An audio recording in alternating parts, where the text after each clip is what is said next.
O governo de Donald Trump está revisando o acordo de leniência que foi firmado com o grupo Odebrecht em 2016, podendo inclusive reabrir o caso da empreiteira envolvido no centro da Lava Jato. O Departamento de Justiça norte-americano enviou uma carta ao procurador anterior, pedindo esclarecimentos sobre essa negociação. O procurador assistente da gestão Trump, Edward Martin, é o responsável pelas investigações que apuram abuso de poder em administrações democratas, questionando cláusulas do acordo entre os Estados Unidos e a Odebrecht, considerado o maior esquema de suborno estrangeiro da história. Martin avalia que o acordo de leniência omitiu detalhes de contratos superfaturados, o que impediu a reparação de vítimas. Em 2016, a Odebrecht reconheceu o pagamento de 788 milhões de dólares em propinas em 12 países e concordou em pagar 3 bilhões e meio de dólares em multas. Chamar os nossos comentaristas, o Roberto Mota está ao vivo, preparado, a postos no Rio de Janeiro, vai trazer suas impressões sobre, até agora, uma possibilidade, né, Mota? Os Estados Unidos reavaliando o acordo de leniência com a Odebrecht, podendo, inclusive, reabrir a investigação contra a empreiteira. Bem-vindo. Parece que esse interesse do governo de Donald Trump pelo Brasil não vai acabar tão cedo, né, Caniato? Boa noite para você, boa noite aos meus colegas de bancada, boa noite à nossa audiência.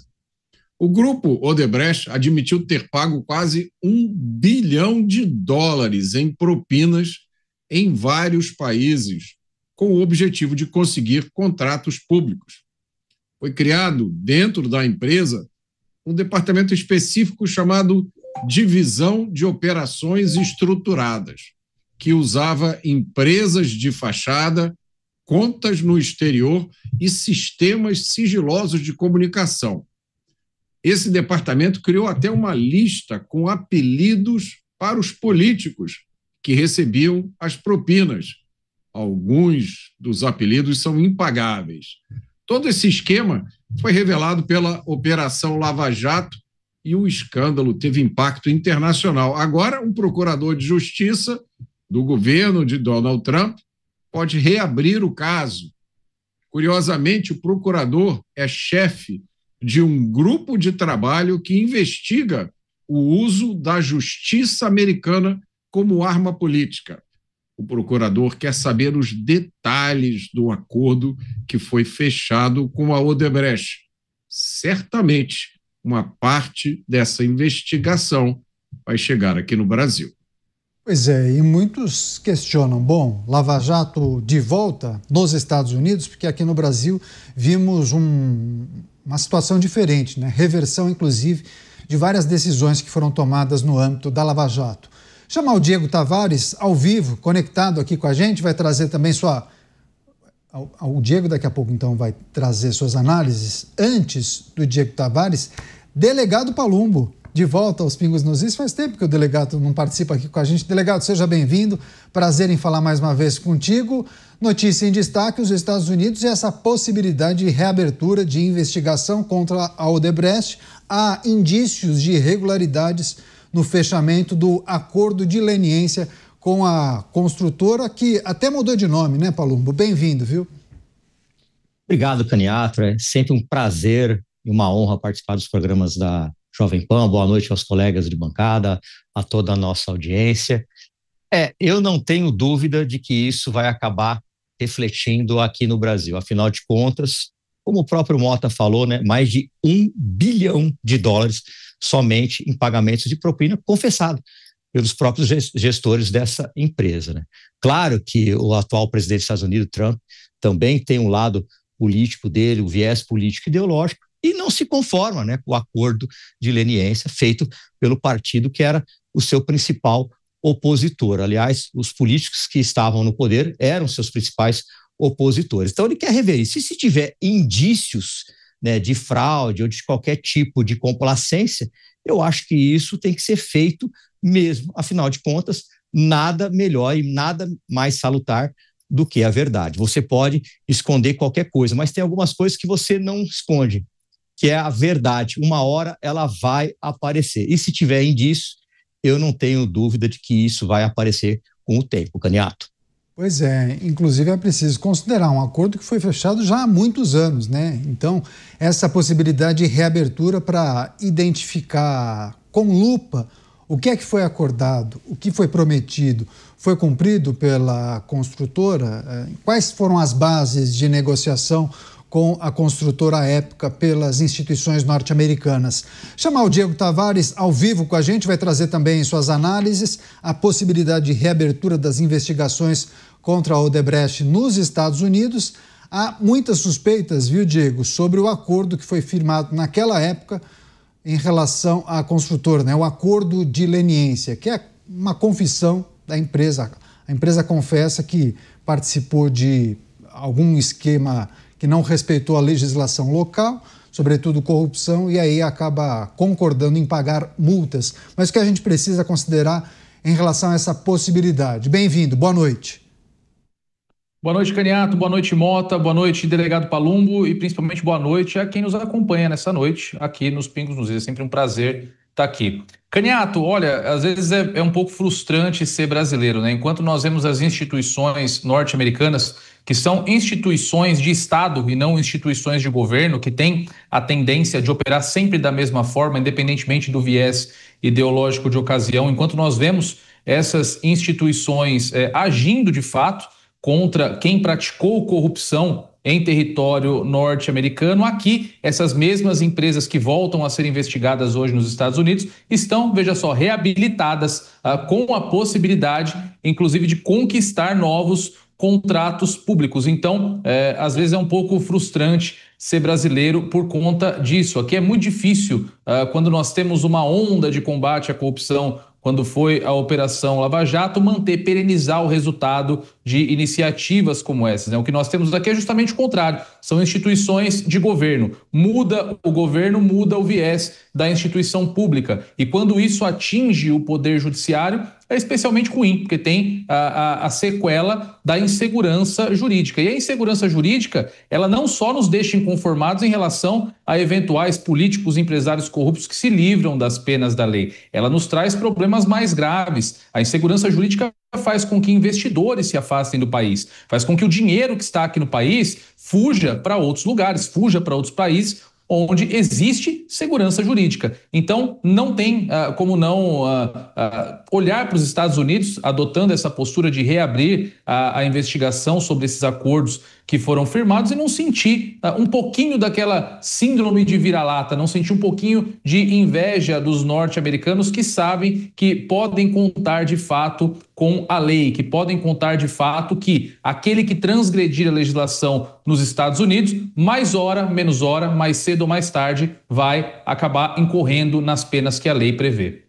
Pois é, o procurador norte-americano avalia que o acordo acabou omitindo muitos detalhes, informações dos contratos superfaturados, e isso impediu a reparação das vítimas nesse processo.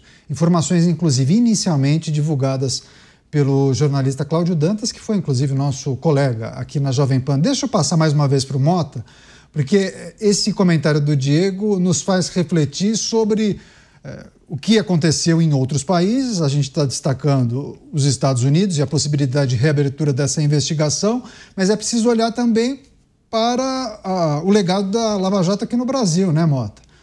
O que foi descoberto naquela ocasião, as muitas figuras que foram condenadas, né, muitas foram parar atrás das grades, né, ficaram presas por um bom tempo. Só que aconteceu, em dado momento, uma reversão, um entendimento diferente da justiça, e aí aquele efeito dominó, né? Reversão atrás de reversão, e praticamente virou pó a Lava Jato, né, Mota? É até difícil a gente destacar um caso em que as coisas perduram até hoje.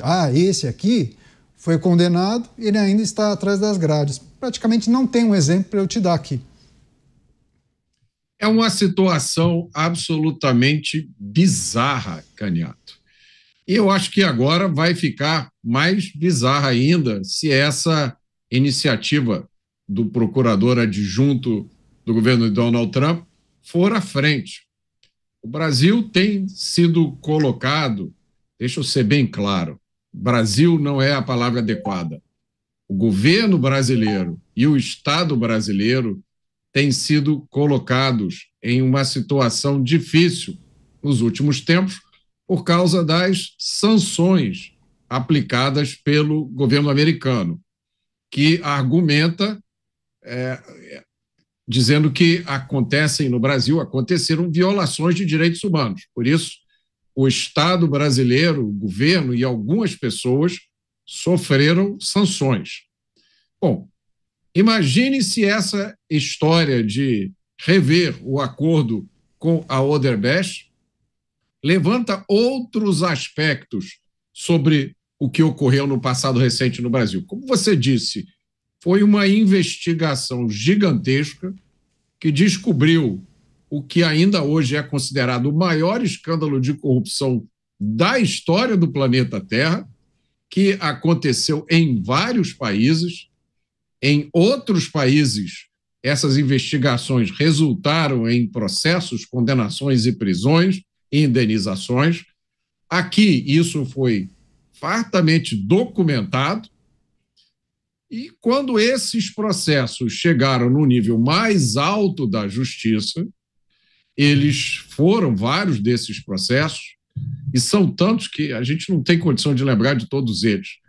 Mas, frequentemente, a gente comenta aqui uma notícia que diz, olha, o processo aberto contra fulano de tal foi anulado. As provas que tinham sido apresentadas contra esta figura pública foram todas anuladas. A multa foi anulada. O processo de investigação todo parece que não serviu para nada. Então, o brasileiro comum, o cidadão comum, nunca entendeu o que aconteceu aqui no Brasil. Será que realmente nunca aconteceram crimes? Será que isso tudo foi um engano da Polícia Federal que investigou tudo isso, da equipe de procuradores e promotores e todos os magistrados envolvidos? Será que estavam todos enganados? Ou o engano está em outro lugar? A gente nunca conseguiu uma resposta satisfatória para essa pergunta. Quem sabe agora, com o envolvimento do procurador adjunto do governo de Donald Trump, não se é jogado alguma luz sobre essa questão. Você, delegado Palumbo, particularmente, você se frustra quando nós mencionamos a Lava Jato aqui no Brasil, aquilo que aconteceu há 10 anos e o desmoronamento daquilo que foi construído ao longo dos anos, os erros que foram apontados por alguns no que tange a tramitação, mas também a decisão da Justiça, que praticamente reverteu absolutamente tudo, né, que foi construído e foi descoberto por bastante tempo. Sim, Caniato, porque há um descrédito, tanto da investigação das polícias, não só da Polícia Federal, mas todo o sistema de investigação brasileiro, o próprio Ministério Público e, sem dúvida nenhuma, da própria Justiça, quando a gente vê, né, uma série de prisões, provas e depois, mais para frente, depois de alguns anos, a gente vê tudo isso sendo anulado, dinheiro que a gente sabe, que sabe-se que foi fruto de corrupção, sendo devolvido. Isso é um grande desprestígio. Isso não acontece só em âmbito federal, não, acontece inclusive em âmbito estadual. Posso citar aqui até um exemplo, né? Quando a aeronave e a embarcação de André do Rep, que é um faccionado do PCC, que era um helicóptero que foi apreendido, usado pela Polícia Civil do Estado de São Paulo para transportar órgãos para pessoas que precisam de transplantes rapidamente, foi devolvido. Então, há sim um descrédito, né? Concordo com o meu amigo Diego, quando a gente tem instituições que passam a ser de governo e não de Estado, a gente tem uma série de problemas. Muda-se o governo e muda-se a forma de pensar dessas instituições. E isso é inadmissível. A instituição, independente se o governo é de direita, de esquerda, de centro, ela pertence à República Brasileira, ela não pertence a fulano, a X e a Y, e é assim que deveria ser. Há muito tempo eu fico batendo nessa tecla de que as instituições, principalmente as polícias, né, ela tem que ser uma polícia de Estado. A polícia que investiga, ela não pode ser uma polícia de governo. O Ministério Público é de Estado, a Justiça é de Estado, e ela tem que ser cega. Ela não pode ver o viés político-ideológico de quem está no comando do país, independente de lado, se de direita ou de esquerda. E aí a gente vê casos como esses, que a população não entende absolutamente nada, que acaba levando o descrédito, tanto da investigação, que parte da polícia, do Ministério Público, quanto da própria Justiça, Caniato. Pois é, agora, Diego, Mota fez um apontamento sobre uma questão, eu gostaria de escutar o que você tem a dizer a respeito sobre a possibilidade das instituições norte-americanas descobrirem informações ou aspectos dessa grande negociação que envolvia uma empresa brasileira, e de que maneira isso pode revelar detalhes que possam, de alguma maneira, interferir no processo atual. A gente sabe que houve uma anulação em massa das provas, das condenações, reversões, praticamente inexiste, né? O legado da Lava Jato praticamente foi enterrado. Mas é possível que algo seja resgatado? Quais instituições deveriam atuar o Ministério Público, talvez? Poderia levantar algum tipo de informação e oferecer à Justiça algum tipo de denúncia a partir de alguma informação relevante que seja descoberto nos Estados Unidos? O que é possível esperar caso algo relevante seja descoberto? Caniato, é um leque muito grande de possibilidades que se abrem. O primeiro ponto, a justiça brasileira, a grosso modo, o que ela pode tocar, o que ela pode versar sobre o quê? Ela pode versar sobre aquilo que as próprias instituições brasileiras produzem. Então, em regra, para que um elemento de prova que foi produzido em um expediente norte-americano seja utilizado aqui no Brasil para reabertura de investigações ou para inauguração de um novo processo que toque todos os temas que foram tocados pela Operação Lava Jato, será necessário que essas provas, que esse material seja validado aqui pelo Poder Judiciário brasileiro. Aí a possibilidade, eu vejo dois caminhos principais. Caso essa prova revele um fato já conhecido e que já foi, de certa forma, examinado por esses processos, em razão da coisa julgada, em razão do princípio da coisa julgada que é protegido pela Constituição Federal, dificilmente nós possamos reanalisar um caso já julgado pelo Judiciário brasileiro. Agora, caso essas investigações descubram algum elemento novo, algo que ainda não consta de nenhum dos processos que a Operação Lava Jato ocasionou, aí nessa possibilidade pode haver a inauguração de um novo processo. Mas eu confesso, pessoalmente, eu tenho pouca fé de que os temas da Lava Jato sejam reabertos no Brasil. A Operação Lava Jato ela não foi só desmontada do ponto de vista jurídico, ela também foi muito desmoralizada sob o prisma político. E aqui ela não foi só desmoralizada pelas pessoas que sofreram sanções pela Lava Jato e depois, pela ocasião do desmonte da operação, voltaram ao poder. Todo o espectro político brasileiro demonizou a Lava Jato. Ora, nós tivemos, de forma muito enfática, o Partido dos Trabalhadores e a esquerda brasileira tendo o lavajatismo o anti-lavajatismo como uma de suas bandeiras, mas nós tivemos também, durante o governo do presidente Jair Bolsonaro, declarações como do próprio Jair Bolsonaro, que disse ter acabado com a Lava Jato. Também foi em razão da nomeação do Procurador-Geral da República, Augusto Aras, nomeado por Jair Bolsonaro, que se iniciou o desmonte da Operação Lava Jato e a reversão das condenações. Então, o lavajatismo, como você disse muito bem, não deixou um legado palpável, deixou a esperança para o brasileiro de que é possível sim investigar e condenar políticos corruptos e grandes empresários no país. Mas do ponto de vista prático, se nós analisarmos hoje, poucos, para não dizer nenhum daqueles que foram investigados, processados e condenados, seguem cumprindo penas a partir da Operação Lava Jato. Então não há exatamente um legado a ser analisado, a ser observado da operação. Seguiremos atentos a essas movimentações nos Estados Unidos.